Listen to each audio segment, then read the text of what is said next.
Good evening, everyone. I hope you are all well. For those who would like to, feel free to sign in and say a quick hello. We're going to be looking this evening at the well-known story of the cleansing of the temple. That's where Jesus sent the money changers running for cover. And we'll talk about what was going on, why Jesus was upset, and we're looking at it in John's Gospel this evening that has some interesting things about it that make it very different from the synoptics, Matthew, Mark, and Luke. And good evening, Mary Lou. Good evening, Sally. So why don't we begin with a word of prayer? God of all that is holy and heavenly and all that is human, we gather in your presence once again to continue our journey together as we ponder the sacred words of long ago. We open our hearts and our minds to the wisdom that comes not from the world, but from you.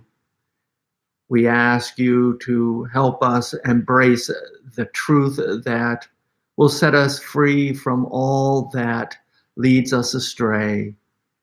We continue our journey through this season of Lent, knowing that at the end of this journey, there will be a cross and a miracle of the empty tomb. And for that, we give you thanks. Amen. Hello, Leslie, Joe.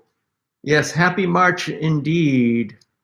And though it didn't feel very much like today, I know that, hi Tom, good to see you as well. I know that Andy will not be joining us this evening.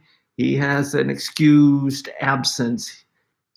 Every other week or once a month, he has a Zoom meeting with some people I think he used to work with. So we will soldier on without him. So as I said, we are looking at the cleansing of the temple.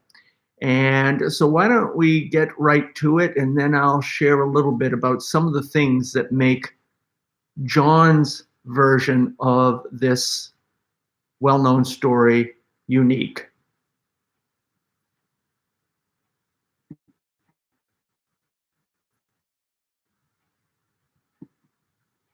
Passover of the Jews was at hand, and Jesus went up to Jerusalem. In the temple he found those who were selling oxen and sheep and pigeons, and the money changers sitting there. And making a whip of cords, he drove them all out of the temple with the sheep and oxen. And he poured out the coins of the money changers and overturned their tables. And he told those who sold the pigeons, "Take these things away. Do not make my Father's house a house of trade." His disciples remembered that it was written, "Zeal for your house will consume me." So the Jews said to him, "What sign do you show us for doing these things?" Jesus answered them, "Destroy this temple, and in 3 days I will raise it up." The Jews then said, "It has taken 46 years to build this temple, and will you raise it up in 3 days?" But he was speaking about the temple of his body. When therefore he was raised from the dead, his disciples remembered that he had said this, and they believed the scripture and the word that Jesus had spoken. Now when he was... All righty. So there we have John's version of the cleansing of the temple. Some things in common. All four Gospels tell us that Jesus did in fact cleanse the temple. In Matthew, Mark, and Luke, we have the more familiar words that Jesus spoke, which we're told he said that it is written, "My Father's house shall be a house of prayer, but you have made it into a den of robbers." John is unique because he has Jesus saying something different. He says, "You shall not make my Father's house a house of trade." John's gospel is also unique in that it is the only one where we're told that Jesus actually made a whip and used it to drive the money changers out of the temple. Hello, Diane, welcome.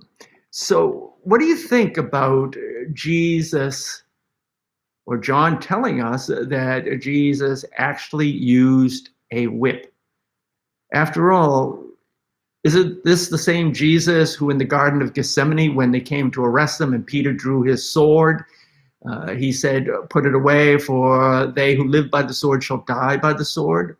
And I suppose you could make the argument that a whip is a much less lethal weapon than a sword, but still, the image of Jesus using a whip on human beings seems out of character. And I'm wondering what you think of that. And as I wait to see if you have any responses or any thoughts about that, I'll tell you another difference between John and the other Gospels. You'll notice that John tells us the story of the cleansing in the temple in his 2nd chapter. Matthew, Mark, and Luke have it much later. In fact, Matthew, Mark, and Luke all agree that Jesus cleansed the temple during Holy Week. So he did it after he entered Jerusalem on Palm Sunday. I'm just looking for the references. So you will find it in Matthew chapter 21, verses 12 through 17. You'll find it in Mark 11, 15 through 19, which is toward the end of Mark's gospel, because Mark only has 16 chapters. And then it is in Luke's gospel, chapter 19, verses 49 through 48. So it is interesting that John has Jesus cleansing the temple at the very beginning of his ministry, while Matthew, Mark, and Luke have Jesus cleansing the temple at the very end of his ministry. So how do we reconcile that discrepancy? Maybe one of the gospel, maybe John's wrong and the other three are right, or vice versa. Or some have argued that maybe it means that Jesus cleansed the temple twice, that he did it at the beginning of his ministry, hadn't changed, and so he did it again. And if that were the case, I would see the whip maybe the second time around versus the first time around. John was never very literal, and I would agree with that, Leslie. I've always said if you want to see the historical Jesus, go to Matthew, Mark, and Luke. John was written much later, probably about 100 AD. And what you see in John's gospel is the emerging Jesus of the early church. Or to put it another way, you see the Jesus that early Christians had come to believe he was. And so there's no reticence in the Jesus you see in John's gospel. Remember, we've talked about the Messianic Secret, was present in the reading last week when Jesus, at the end of the passage, I get a big, my apologies, I get a big, looks like a hornet or something that just flew by. As long as he stays over there, that'll be fine. If you see me duck for cover, you'll know why. I'm kind of surprised I'm seeing something like that this time of year.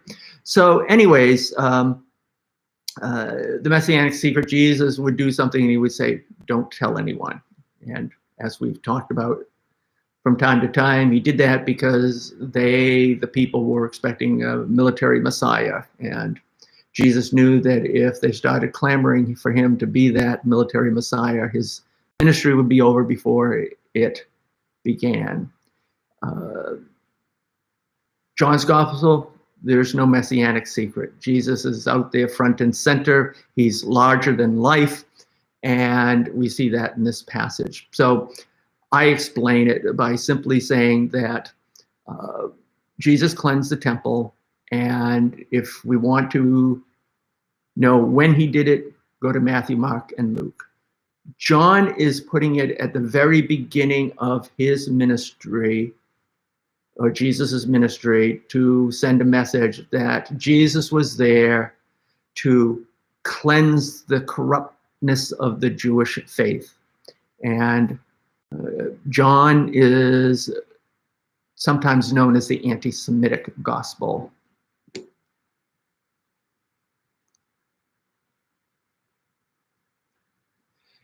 Yes, I think you're absolutely right, Tom. We know that the cleansing of the temple was the straw that broke the camel's back. It's the moment at which the high priest and the religious leaders finally said, we got to do something about this guy. And one of the reasons why they did that is because Jesus was hitting him in the pocketbook. The reason why Jesus was angry, not only was it an abuse of God's house, but it was a scam.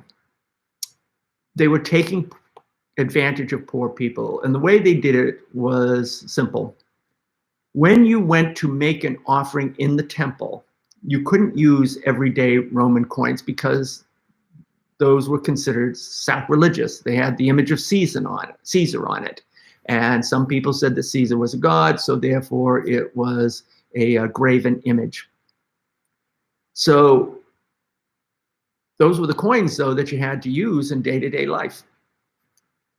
Couldn't use them in the temple. So essentially, people would go to the money changers. They'd give them a $5 Roman coin, and the money changers would give them a $1 temple coin. And the high priest and the religious leaders were getting a kickback. So the money changers were taking advantage of people who were poor and cheating them out of what little money they had. The other thing that was going on was the money changers were also involved with the sale of animals that you needed to sacrifice in the temple. Very often it was a lamb. Well, in order to sacrifice a lamb in the temple, you couldn't bring one from your own flock because they had to be inspected by wishes, because you couldn't go into the temple and give God the runt of the litter that wasn't going to survive anyways. And invariably, the inspections would reveal a problem and they'd make you go down and buy a lamb from the authorized dealer, for lack of a better word. And of course, they charged exorbitant prices. So this is why Jesus was so furious. And because he was taking money out of their pocket, this was the moment at which the high priest and his followers said, we got to get rid of this guy. So that makes it very unlikely that Jesus would have gotten away with it in the beginning of his ministry. And certainly if he did do it at the beginning of his ministry, and then later on when he showed up in Jerusalem and went to the temple again, they were not going to let him get anywhere near the temple. So I'll go with Matthew, Mark, and Luke on this and say that I appreciate John's version. It certainly challenges us. And again, what do you think about a Jesus? Let's even put the whip aside and say, okay, we all agree that he actually didn't use a whip, that John is embellishing the story for a dramatic effect. But still, we have a Jesus who is literally going in and flipping these tables over and sending people running for cover. And is that a part of the Jesus that we grew up with? You know, it makes me think of Marcus Borg, who is a theologian. I'm not sure if he's still living, but he wrote a book called Meeting Jesus Again for the First Time. And it's a provocative title in that it makes you think about who Jesus really is or really was, and examine some of your cherished beliefs about him that may not be accurate. An example of this that's non-biblical is just look at all of the pictures that we have of Jesus with, light brown hair and fair complexion. And, he looks like he may be coming from Northern Europe.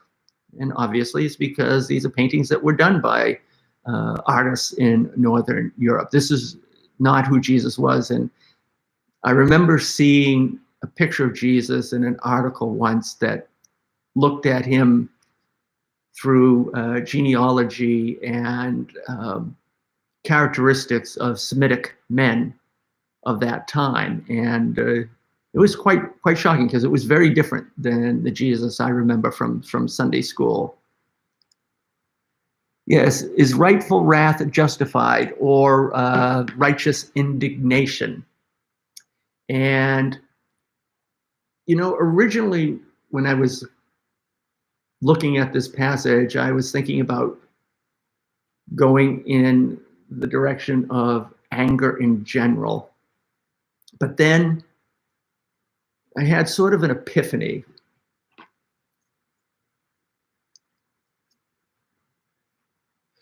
Yeah, so anger in and of itself is not a bad thing. The Apostle Paul says in his letter to the Corinthians, first letter to the Corinthians, I believe, he says, be angry, but do not sin. He also says, do not let the sun go down on your anger. So Paul talks about people of faith being angry. And so, the question isn't, is it okay to be angry? The question is, how do you express your anger in a way that is godly? And would it be okay for you or me to do what Jesus did that day in the temple? And I find myself having a hard time to wrap my brain around that and say, yeah, a physical anger. How different is that than taking something and throwing it in anger? And I wonder if maybe the standard is different for Jesus than it is for us, because Jesus is God's son, and he can see into the hearts of people, and he is the ultimate judge, and we're not.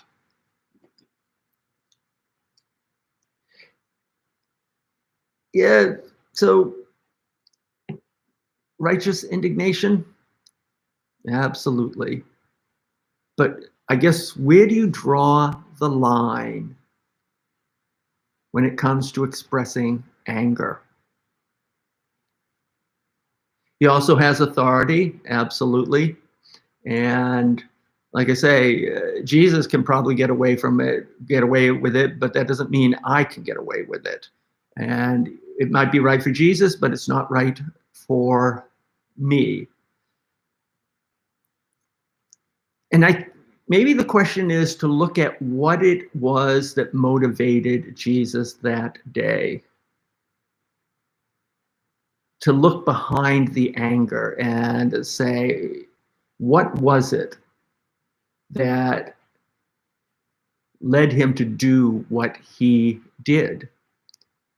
And as I think about that, there are many situations in which anger is motivated by hatred of someone. And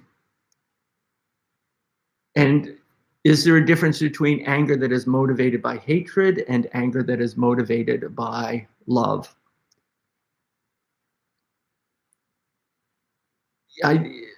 As I was just saying that, I was thinking about Gandhi, and Gandhi was motivated by anger at what he saw the British doing to the people of India. But he acted on his anger in a way that was defiant, but did not bring further hatred into the world. Although I suppose you could say that there were many of the British in authority who hated him and wanted to get rid of him. Anger is an interesting thing. It's one of those emotions that we as people of faith have a hard time with. And I also think of what happened in the Garden of Gethsemane, where Peter drew his sword. And, you know, we know that Jesus got angry at Peter. You know, I can't see Jesus smiling at Peter and saying, you know, he who lives by the sword dies by the sword, put it away. Jesus was angry. But I think you put Peter's anger and Jesus's anger next to each other, and you can see a big difference. And the way I would put it is this way. When you see Peter, what you see is an anger that is aggressive. What you see in Jesus there is an anger that is assertive. It's an anger that says, no, this is not acceptable. It's an anger that says, no, I'm not going to let you treat me this way or do that to this person over there. It's an anger that says, this just isn't right. And I'm not going to let it pass. And as I got thinking about that, I started to focus down from anger in general to this question. And I'd be interested in your thoughts on this. When you look at what happened that day in the temple, would you say that Jesus was a troublemaker? When he went in to the temple and overturned the tables of the money changers, what do you think? What is a troublemaker? And is there such a thing as being a good troublemaker? I can think of many instances where somebody is a troublemaker and it's just counterproductive. He was a maker of good trouble. Quoting Representative John Lewis there, absolutely. And I'm quoting him in my sermon on Sunday. I've actually gotten a jump on it. And, you know, I'm a firm believer that there are no such things as coincidences. I mean, there are some coincidences, but sometimes a coincidence is a God wink. God at work behind the scenes. And I can tell you, I get a little chill today when I started thinking along the lines of Jesus being a troublemaker and going into the temple to overturn the tables of the money changers. And when I started down that road, I eventually got to the good trouble. And I have to say, I had never heard that phrase until John Lewis died last July. So I'm working on my sermon and talking about John Lewis. And so I jumped over to Wikipedia to get some background information on him, because I knew that he was involved in the civil rights movement and he knew Martin Luther King Jr., but I didn't know a lot of specific details. And so as I was reading, of course, I did remember that he was on the Edmund Pettus Bridge when the marchers began their walk from Selma to Montgomery. So I jumped over to Edmund Pettus Bridge on Wikipedia, and what I discovered is Bloody Sunday, as it came to be known as, took place on March 7th, 1965. So this Sunday, it will be 56 years to the day that John Lewis was beaten along with many others as he tried to walk across that bridge. And I thought, wow, Lord, are you trying to send me a message here that I'm thinking of John Lewis and the sermon on good trouble on the actual anniversary of this very significant event in our nation's history? And so, yes, good trouble. And there are lots of different kinds of good trouble, I suppose.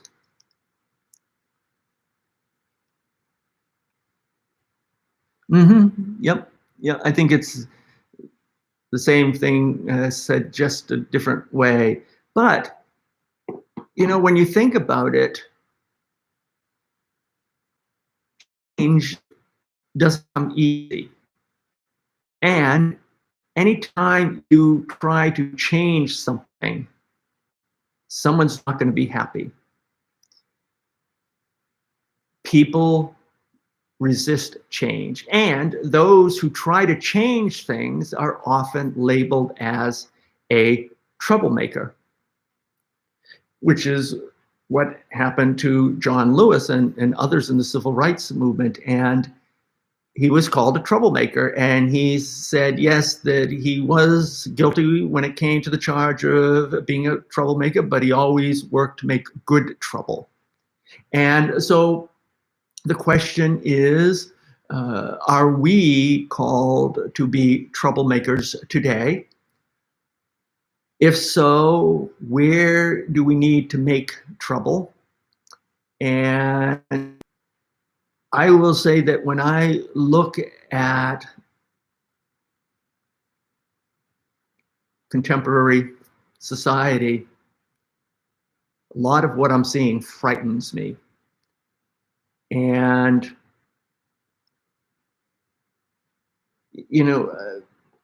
I'm going to reference this in the sermon. Did any of you hear about the controversy that occurred out in Los Angeles in the police department just before or right around Valentine's Day this year? I was really shocked when I heard this, so shocked that I clipped the article out of the newspaper and said, I'm going to save this for a sermon. What shocked me is there was a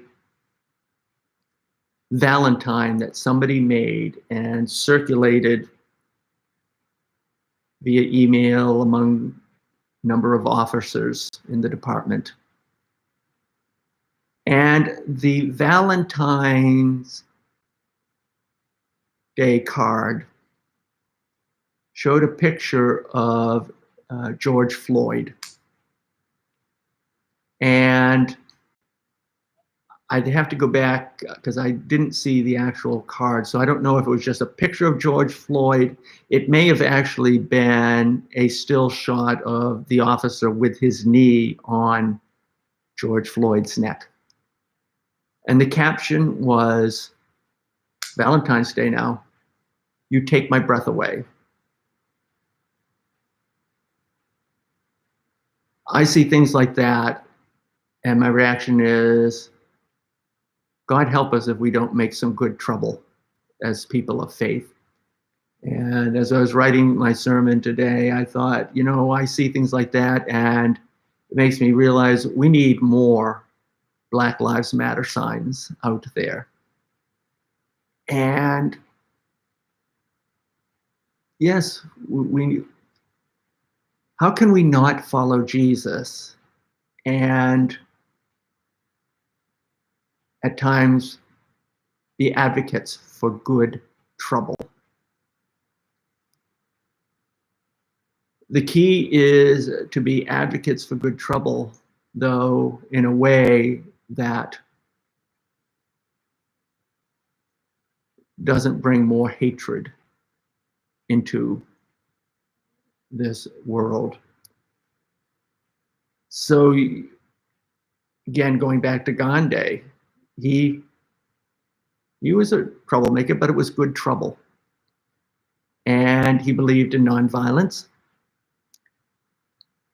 And, I think that's a big key there. We can't bring good trouble or make good trouble by hating ourselves. What was it that the Apostle Paul said? Do not be overcome by evil, but overcome evil with good. And also, to be clear, when we talk about good trouble, it isn't just on the macro level of all society. It can also be in our own lives. And I'm wondering if you can think of some examples of good trouble in our day-to-day lives.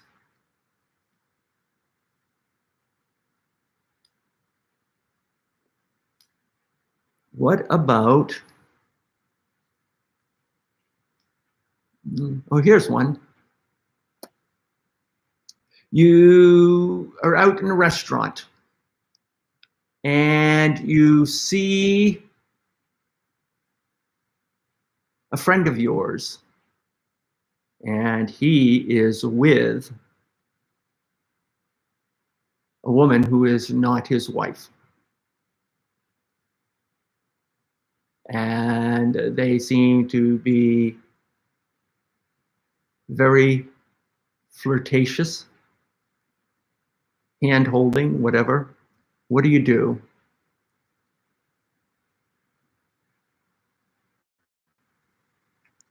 Sure, I would agree with you, Sally. All people of color are victimized in various ways. And, all we have to do is, look at,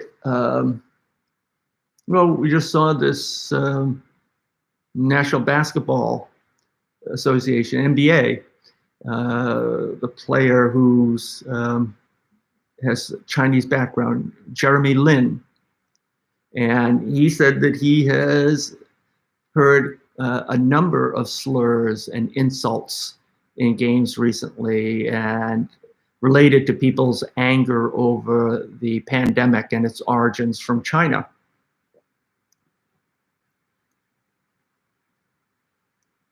Go ask how his wife is doing. There we go. My goodness. Yeah, but how many people would just kind of mind their own business? And is it, do you have a right to go up and do something about it? That's interesting. You got me thinking, Leslie, because my initial thought was that I wouldn't do anything right then and there, but I would go to the friend one-on-one next day maybe, and just say, I saw you at the restaurant last night, and looked like you were having a good time. See what they have to say. You get to know very quickly by their reaction if there was something going on. Okay, so Sally, you're saying you do mind your own business? What about the wife? If this is actually what's going on, if he is having an affair, aren't we our brother's keeper, our sister's keeper? And what about the woman he's with? She may think that he's not married. She may think that he's single. Um, and I guess we have to be careful, because I was just thinking of the parable of the Good Samaritan, where you have the first two, they see the guy in the ditch and they go on by and they mind their own business.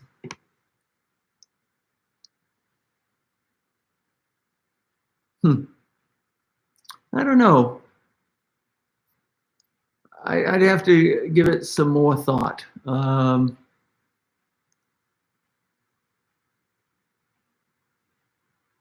If someone's behavior is detrimental to someone else,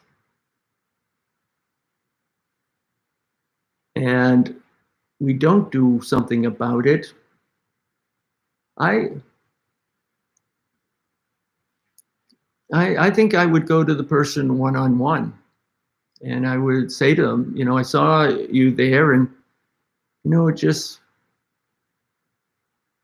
wondering, who that was.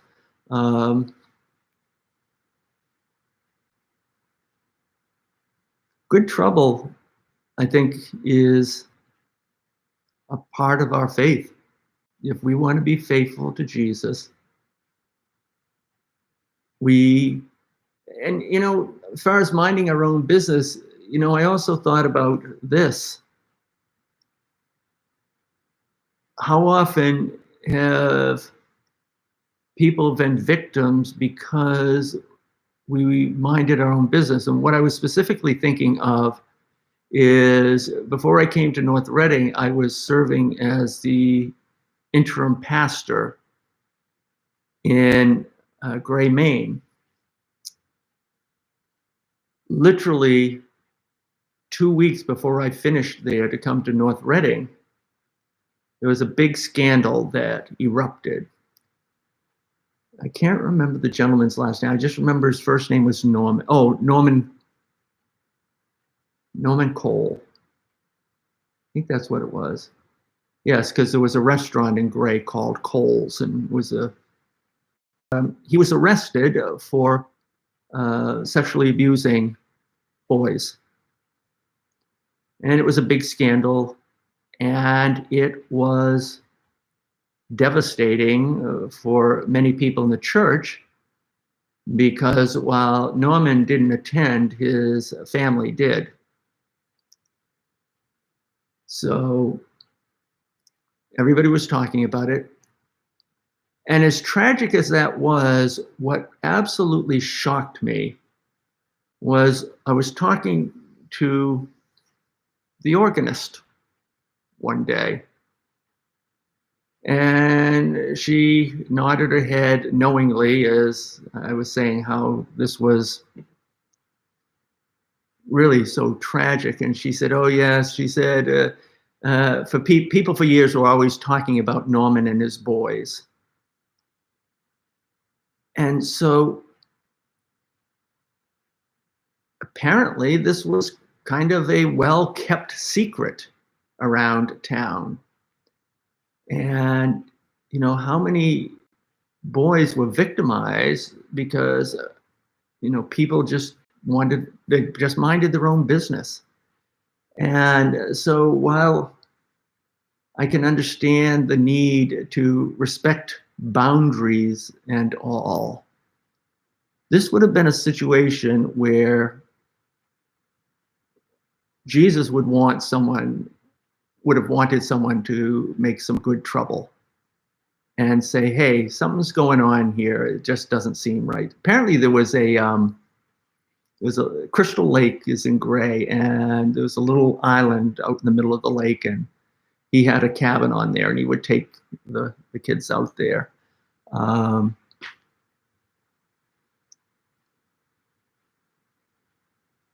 So it's a tough one.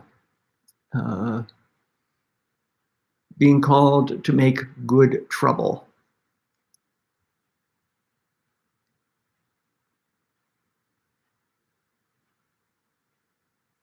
Yeah, and I guess if you don't make good trouble when you see something that isn't right, does that mean you are consenting to it, or you're giving silent approval to it.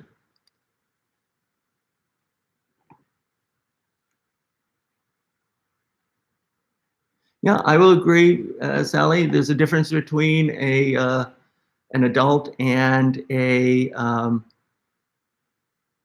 child. Here's another way of looking at it. Let's suppose, and it may be perfectly innocent.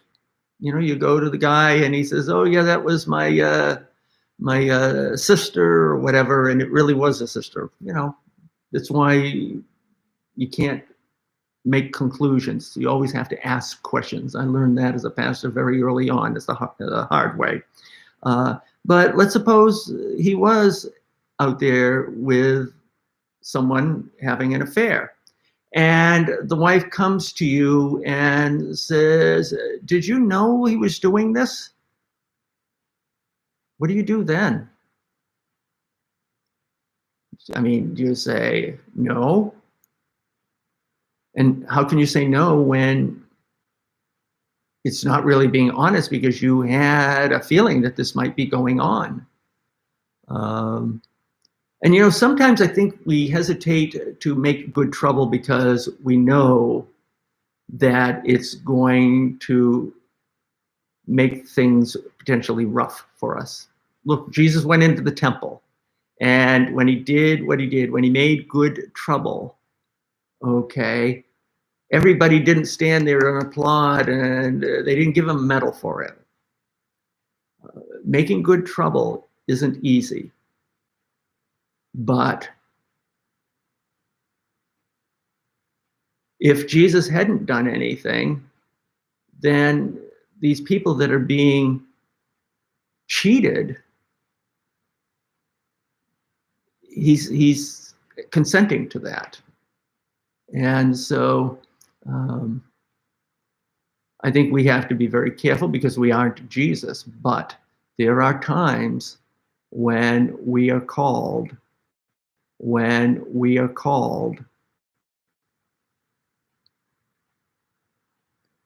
It's not easy. And look, Jesus said, "Follow me." And after that, he said, he didn't say, "I'll promise you a rose garden." And he told the disciples right from the very beginning, people aren't going to like you. Some people are going to despise you or hate you. And we saw a little of that. Look at the reaction to the Black Lives Matter signs that went up, and how angry some people got about that, and how some people were stealing them in the middle of the night. But Jesus, in this situation, walked into the temple and made good trouble. And sometimes we have to make good trouble in our own lives, and whatever that is back flying around. Sometimes we have to make good trouble for ourselves. We have to take a hard look at something that's going on in our lives or our family, and we have to say, okay, I'm not going to pretend this isn't going to happen. I'm going to address it. Maybe it's a family member that's drinking too much, or a family member that is doing something. And back to the affair, what if this is, say, someone in your own family, like your brother? So I will ponder this some more, and if you have any further thoughts, feel free to send them along. And I, as always, thank you for joining me, and stay safe and well, and hope you're all getting your shots. God bless.